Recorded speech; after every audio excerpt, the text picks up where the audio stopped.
share my presentation.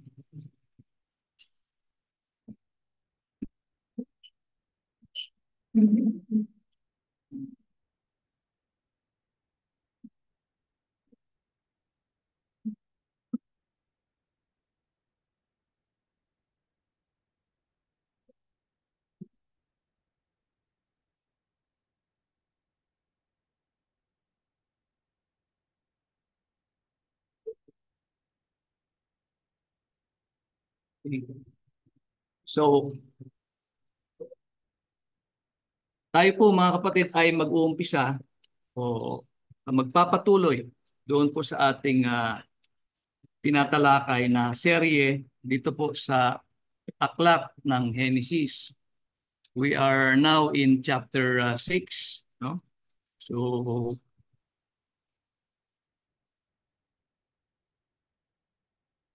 the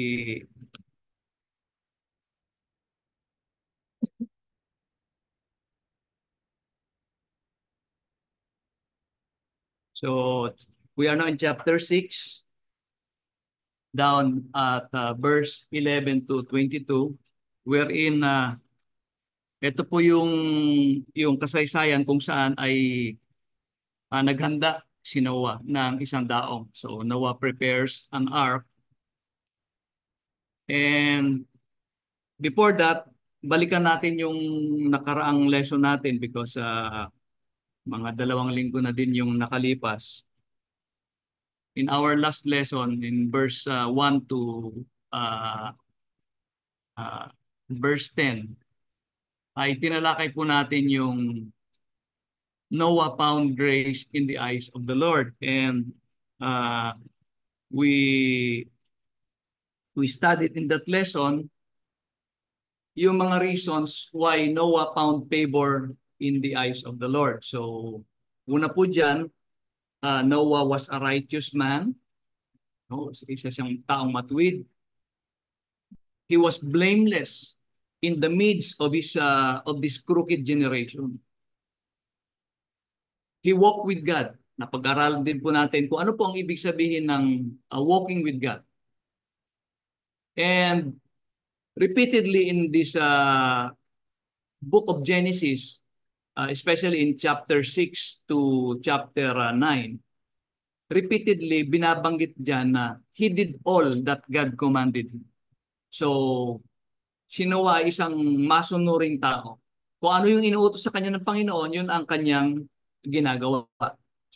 And lastly, we read in 2 Peter chapter 2 verse 5 that Noah is a preacher of righteousness.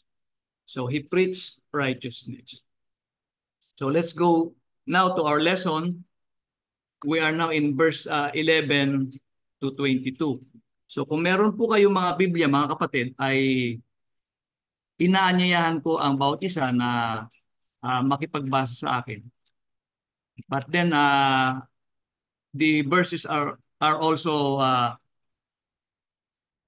displayed in our screen. Nakikita kayo ng mga kapatid natin na nasa online. Kasi nung last time, hindi nagmo-move daw yung yung PowerPoint. So, paki-comment na lang po. So, in Genesis chapter 6, verse 11 to 13, ganito po ang sinasabi.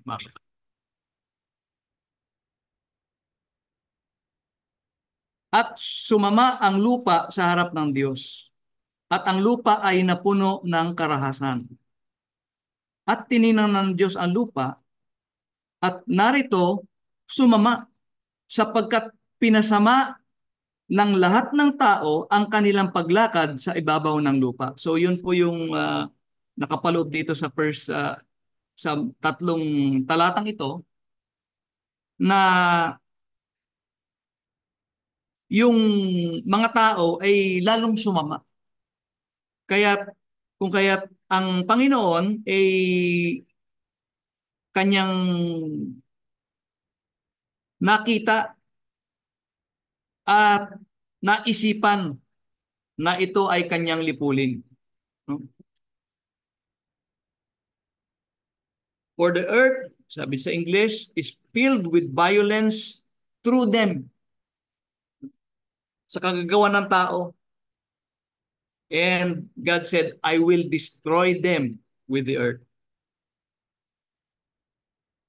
Kaya sa verse 14, ito naman ang utos niya kay Noah.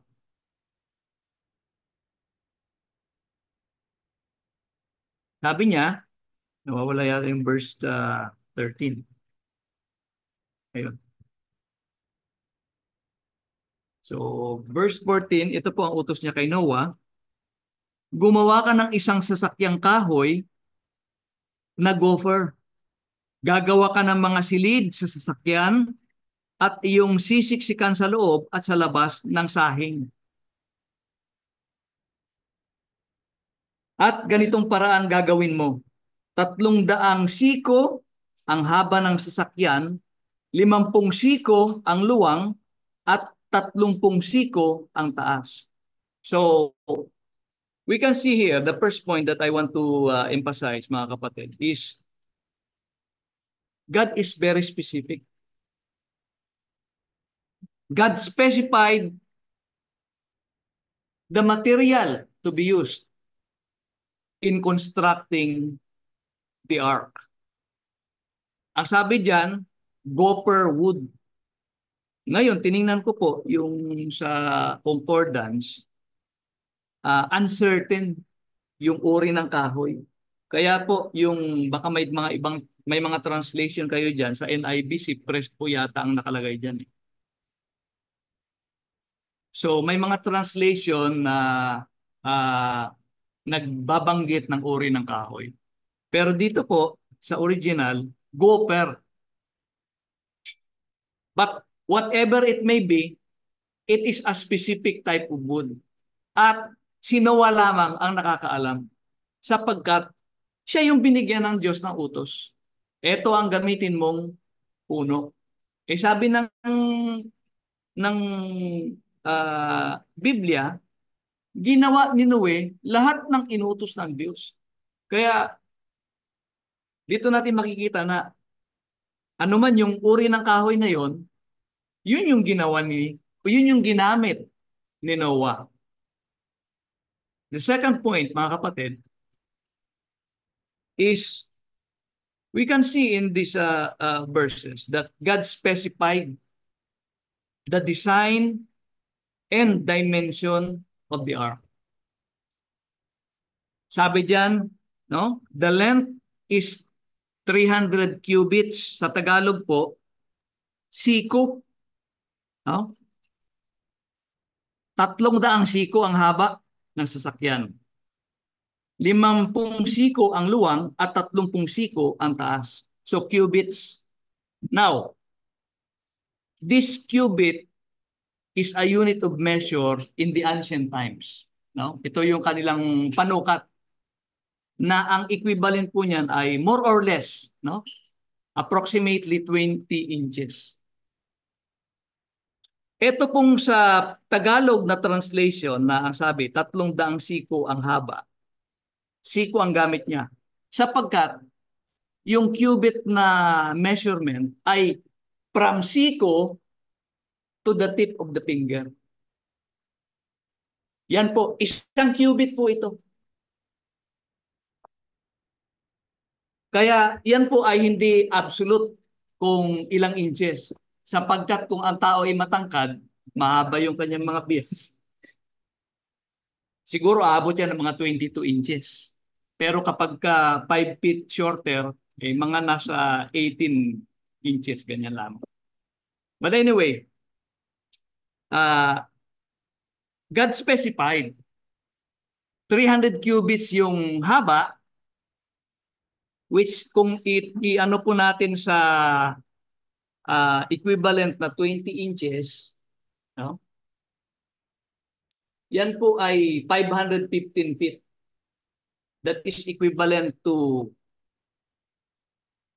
5 basketball court na pinagdugtong-dugtong. So, ang lapad naman niya ay 50 cubits, which is approximately 85 feet. At ang height niya ay approximately 51 feet. So, yan po ay equivalent sa 5-story building. Ganyan po ang kanyang taas. No? At yung design, sabi ng Diyos kay Noah, magkakaroon siya ng mga kwarto. There will be rooms for Noah and his family and also for the animals, mga stable. At ito po ay sabi, it will be covered with pitch. Ito po ay yung ginagamit nila na pang waterproofing, no? Para hindi pasukin ng tubig. At later on, we will read that it will have 3 decks. Meron siyang tatlong palapag. Ang sabi po ng ibang nabasa po, 4 daw yan na, na compartment.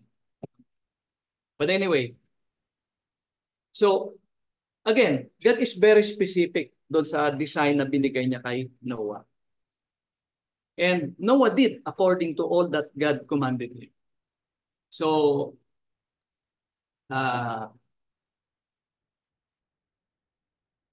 yeah, yan po yung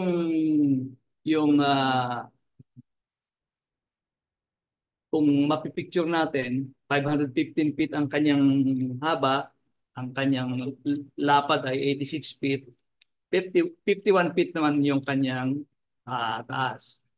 Now, this is the artist rendition naman. Yeah. Reconstruction of the Ark of Noah. So, makikita po ninyo yung elepante at saka giraffe. Ganyan ang kanyang giraffe din. Ay, elephant din ito. Yung pala yung giraffe. So, mga more or less ganyan ang itsura ng Ark. No?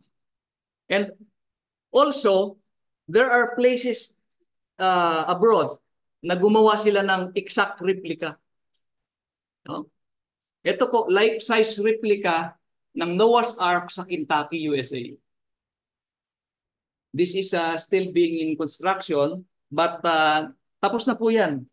Kung meron po kayong pera, makakapunta kayo ng US, pwede nyo pong dalawin yung ano na yan. So makikita po natin, ito pick-up truck, ganyan po siya kaliit. As compared dito po sa wooden ship na exact replica. Meron din pong ginawa sa Netherlands na exact replica din. Life size. So ayan, yan po. Ito po, 5-story ang taas niya. And if we compare sa Titanic, if we compare the Noah's Ark to modern steel-hulled ship, yung mga gawa sa bakal, wala na pong barko mga kapatid ngayon na gawa sa kahoy eh. Maliliit yung mga bangka, no? Yung mga bangka na yung dikatig, no? Mga siguro ang haba niyan, mga 10 feet, Pero sa ganito kalaking o kahaba na wala na pong barko na hahaba ng ganyan dahil po sa design. Hindi kakayanin sapagkat gawa lamang sa kahoy. So, comparing the Noah's Ark with the aircraft, ito po aircraft carrier. Napakalaki po nito. Ang length is 1,123 feet. And in comparison, ito po yung Titanic. No? At that time, pinakamalaking passenger ship na nagawa ng tao. And this is the Noah's Ark. Kung mapapansin po ninyo, 437 feet po yung ano. Sabi ko nga po, kanina, di ba, yung, depende po kasi sa haba ng siko. Merong iba, nagko-compute, ang isang siko is 18 inches. Siguro, 18 inches ang gamit niya, kaya naging 437 feet yung kanyang length. But anyway, the Ark is small compared to the Titanic and the aircraft carrier. But, mga kapatid, what is surprising and what is amazing, habang iniisip ko po ito, na-amaze po ako eh. Kasi kahit na mas maliit yung Noah's Ark dito sa Titanic at sa aircraft carrier, eh, gawa ito sa kahoy. No? Gawa sa kahoy. At lumutang po yan na may kargang napakabigat na kargada. Biruin po ninyo, lahat ng uri ng land animals, pati pagkain nila, pati tubig nila, ay ikinarga ni Noah dyan sa daong na yan. No? And that ark, no? Sabi nga, may nabasa nga ako na yung Titanic daw ay ginawa ng mga engineers and seasoned naval architects. Whereas yung Titanic, yung Noah's Ark, ay nobody. Wala namang si Noah walang education in terms of shipbuilding. Wala siyang education sa naval architecture. Ang advantage lang ni Noah, merong dakilang Diyos na nagbibigay sa kanya ng instruction paano niya gawin yung ark. Yung Titanic, kumiskis lang ng doon sa iceberg, lumubog na eh. O gawa pa yung sa bakal. Ito po, more than 500 feet ang haba, gawa sa kahoy. Ang kahoy na yun, pinagdugtong-dugtong lang. No? We don't know the details of yung blueprint ng paano niya ginawa yung ark. But it's very amazing. It takes a lot of faith to believe na totoong nangyari na gumawa si Noah ng ark at isinakay lahat ng uri ng hayop sa ark na yan, pati pagkain at kanilang tubig. Provision for more than 150 days, if you will read chapter 7 and chapter 8. So, through the providence and guidance of God, yung ark na yan nakasurvive, mga kapatid. So, again, ito po, while the ark was being built, nabasa naman natin sa 2 Peter chapter 2, verse 5, that Noah is a preacher of righteousness. So, we can deduce na nangaral siya habang itong ark ay ginagawa.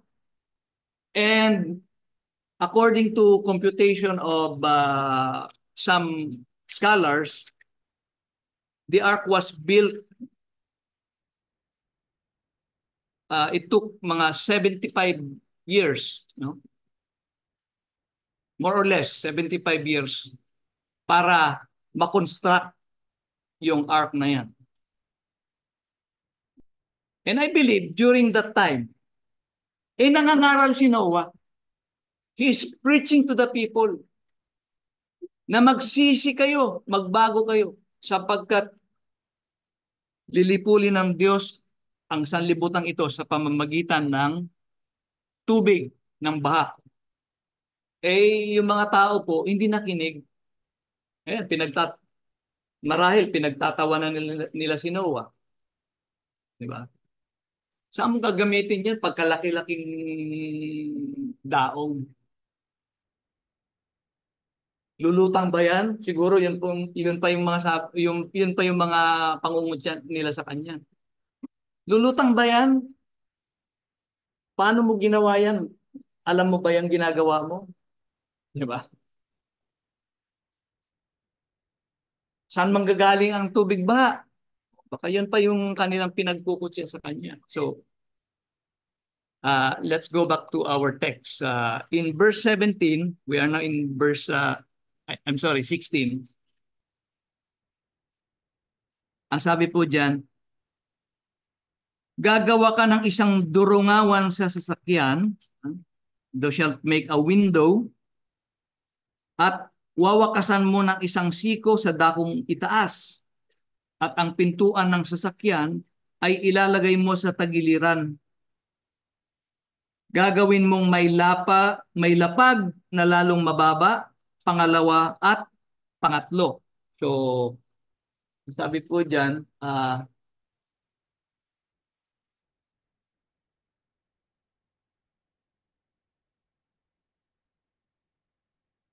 may roof, meron siyang bubong, and meron siyang pintuan sa gilid. Diyan po siguro pumasok yung mga hayop. No? And God said, make it with lower, second, and third deck.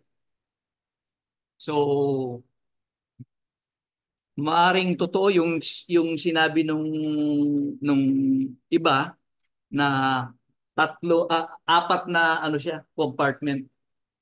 Kasi may sinabi siyang lower, parang lower ground floor, parang ganon.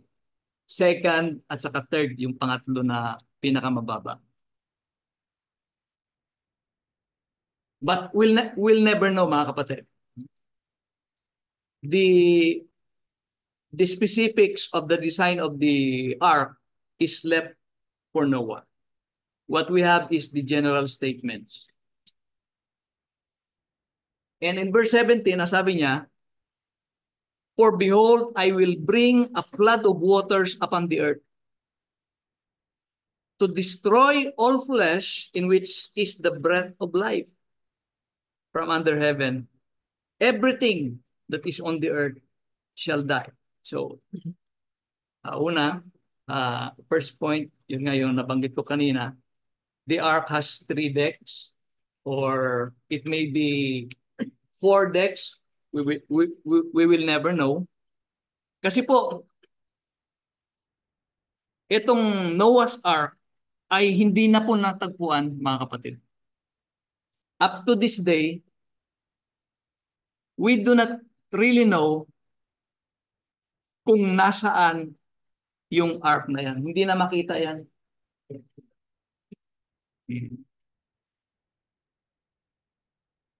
So, let us leave it at that, mga kapatid. The second point is, sabi dyan is, sabi ng Diyos kay Noah, I will bring a flood of waters upon the earth. The purpose of which is to destroy all flesh, which is the breath of life. Kasi po, may mga nagsasabi na local lang daw yung flood. No? Doon lang yan nangyari sa sa may bandang Middle East. Doon sa lugar ni Noah. Doon lang yan nangyari, hindi sa buong mundo. But if we look at the verse, sabi niya, upon the earth, ang kanyang babahain is yung mundo, yung earth, yung daigdig. At ang purpose, kung ang purpose ng Panginoon is to destroy all flesh, all living creatures, na yung all land animals na humihinga, it follows that the flood is a global flood. Ang scope niya is global. Buong mundo.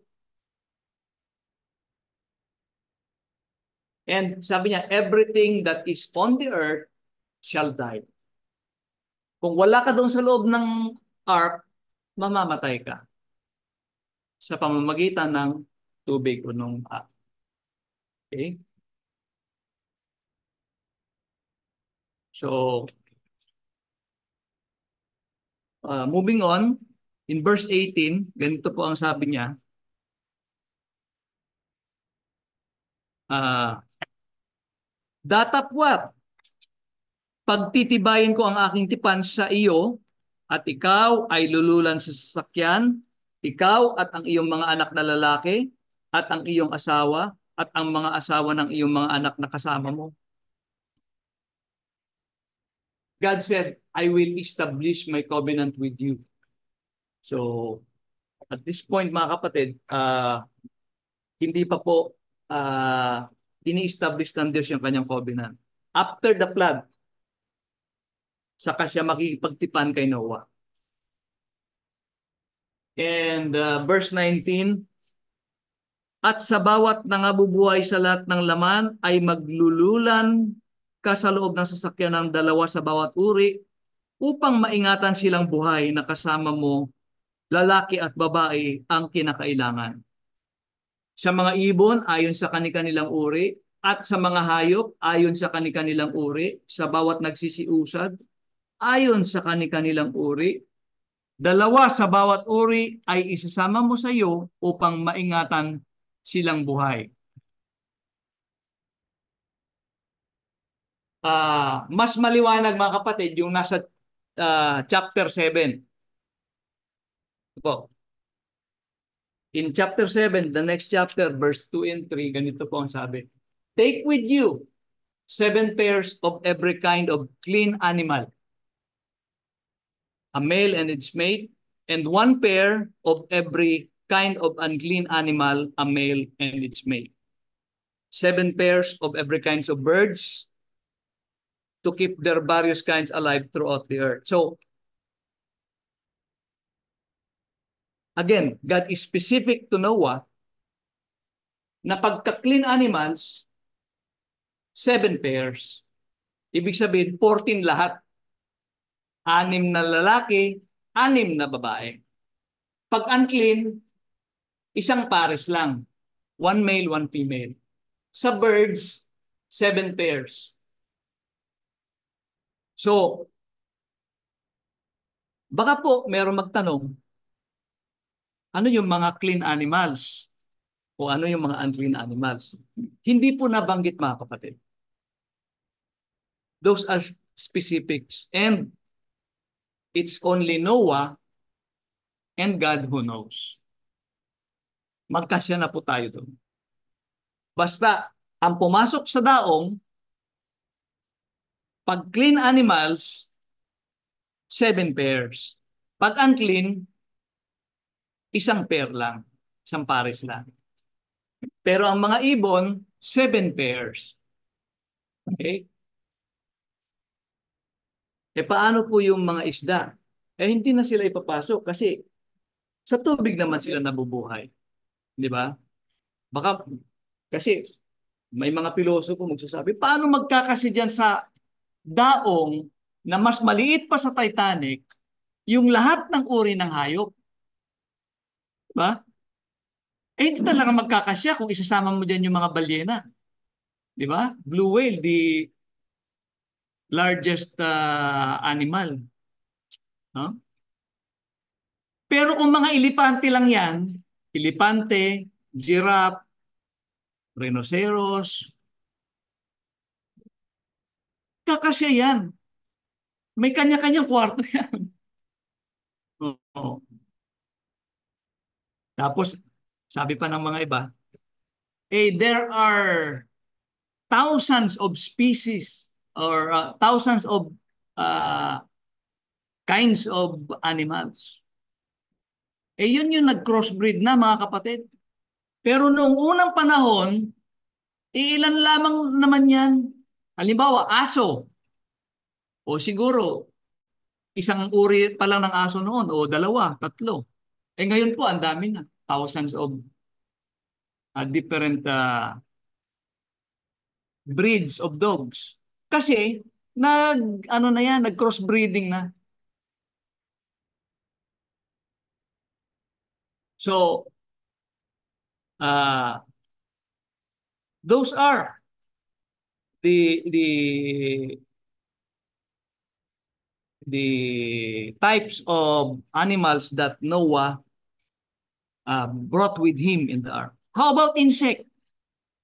mga insekto, mga uod, no? Mga paru-paro, mga bubuyog. Meron po. Lahat ng umuusad, sabi nga niya doon sa talata lahat ng umuusad, lahat ng humihinga na land animals, ipinasok sa ark. Siguro yung mga yon, tag dalawang pairs lang, no? I don't know. I'm just speculating. Kaya sabi ko nga sa inyo, ah speculation, hanggang sa speculation lang tayo. The specifics is, or the specifics belongs to God and to Noah. Meron pa pong mga pilosopo nagsasabi, paano naman na ipasok ni Noah yung mga yan? Di nag-away-away na yan. Di kinain na ng leon yung mga antelope dyan at saka mga, di ba? Mga mga usa,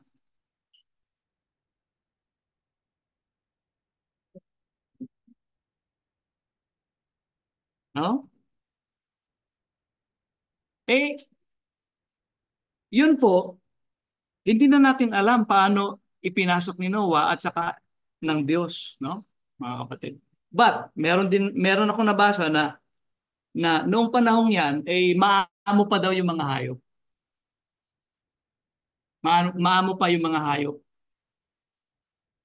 kasi hindi pa sila hinahunt ng tao bilang pagkain. Pero ako po, sa ganang akin, ang pinaniniwalaan ko is God controls these animals.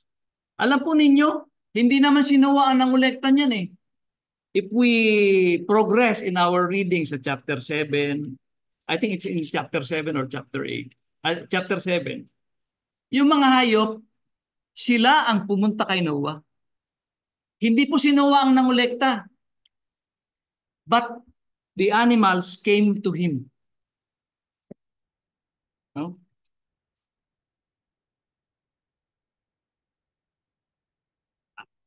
Maybe I can read something.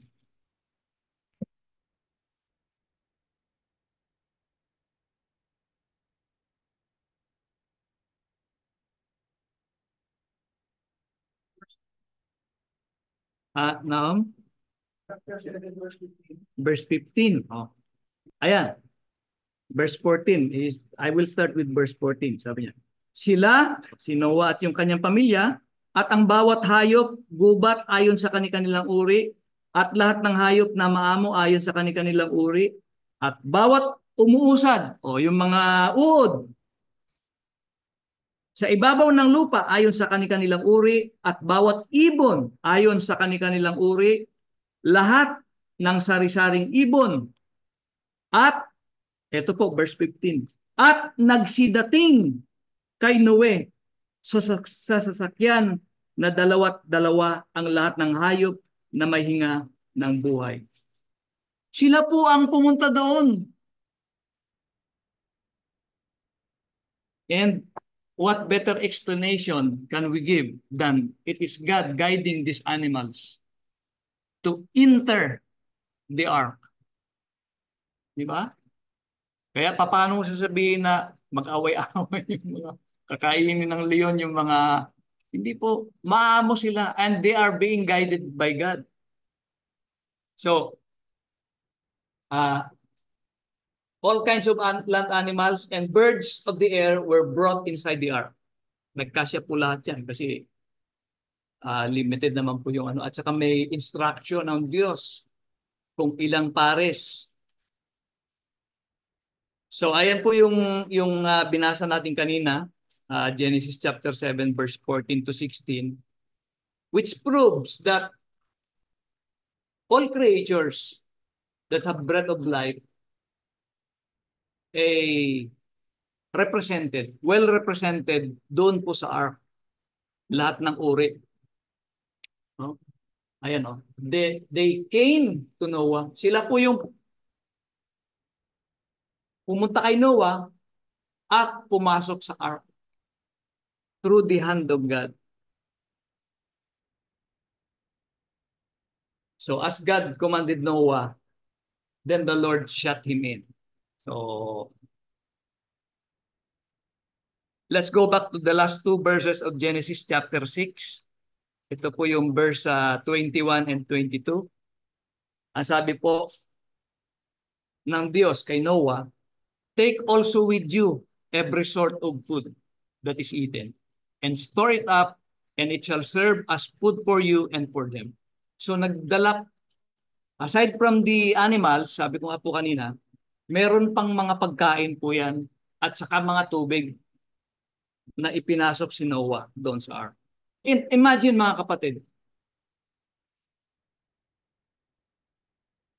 they are inside the ark not less than 150 days. Not less than, kung i-ano natin sa buwan, 5 months. Not less than 5 months na nakakulong sila doon sa ark. So, ibig sabihin, madami-dami yung pagkain na kanilang inimbak at tubig. Kaya yung barko na yan, napakabigat ng kanyang laman. And yet, it didn't sink. It didn't break into two, just like the Titanic. Buong-buo, gawa sa kahoy. And that takes faith to believe that God designed that boat and provided, being provident and guided para makasurvive yung family of Noah along with all the animals and their rations. Mga rasyon po nila pagkain. At baka makalimutan ko po, nagdala din si Noah dyan ng mga seeds, no? Yung mga butil.